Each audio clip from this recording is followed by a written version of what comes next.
और ये double engine की निकम्मी नकारा खटारा नीति से सरकार है। ये सरकार की विदाई में ही बिहार की भलाई है। जब पुलिसकर्मी ही सुरक्षित नहीं रहे, दुस्साहस इस तरह हो गया है कि गाड़ियों से रौंदा जा रहा है। देखिए, कल रात जिस प्रकार से अटल पथ पर एक स्कॉर्पियो के द्वारा 3 पुलिसकर्मियों समेत एक व्यक्ति को रौंदा जाता है, जिसमें महिला पुलिसकर्मी कोमल कुमारी की मौत हो जाती है। इसके बाद से अब इस पूरे घटना पर सियासत शुरू हो गई है बिहार में। दरअसल राजद के प्रवक्ता मृत्युंजय तिवारी ने सरकार पर कई गंभीर सवाल दाग दिए हैं। जिस प्रकार से बीजेपी का झंडा लगा हुआ ये काला स्कॉर्पियो जो था, तो सवाल खड़ा हो ही रहा था कि क्या ये बीजेपी का नेता की गाड़ी है। उसी प्रकार से अब मृत्युंजय तिवारी ने कई गंभीर सवाल भी सरकार पे दागे हैं। इसी तौर पर उन्होंने कहा है कि पुलिस मुख्यालय के नीचे पटना की राजधानी में ही जब पुलिसकर्मी सुरक्षित नहीं है, पुलिस के नाक के नीचे इतनी सारी घटनाएं घटित हो रही है, इस प्रकार से अपराध को अंजाम दिया जा रहा है, तो ये बताता है कि किस प्रकार से बिहार में अपराधियों का हौसला जो है वो बुलंद है। इसके साथ ही मृत्युंजय तिवारी ने कई और भी गंभीर सवाल दागे हैं सरकार पर। पहले उनके सवालों को सुनिए, उनके बयानों को। कल देर रात पटना में अटल पथ पर बैरिकेडिंग लगाकर पुलिसकर्मी वाहनों की चेकिंग कर रहे थे। एक स्कॉर्पियो गाड़ी ने 3 पुलिसकर्मियों को रौंद डाला।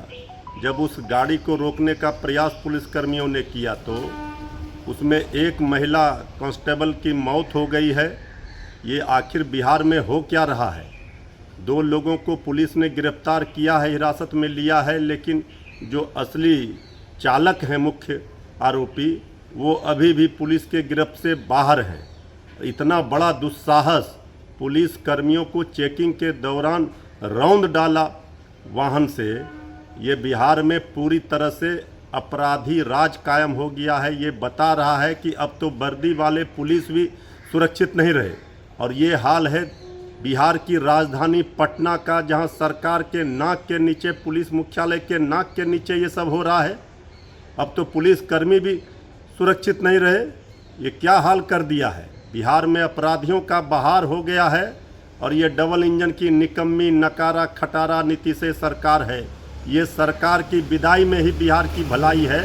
जनता अपराधियों के तांडव से करा रही है। अब जब पुलिसकर्मी ही सुरक्षित नहीं रहे, दुस्साहस इस तरह हो गया है कि गाड़ियों से रौंदा जा रहा है पुलिसकर्मियों को ही।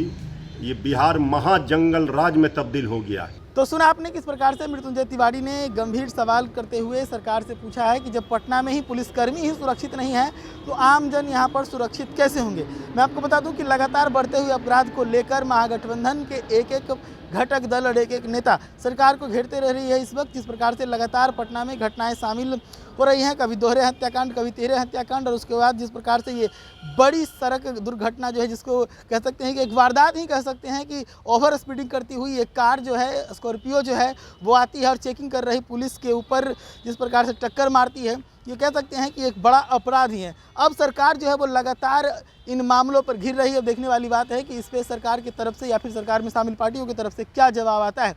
तब तक के लिए देखते रहिए देश न्यूज़। धन्यवाद।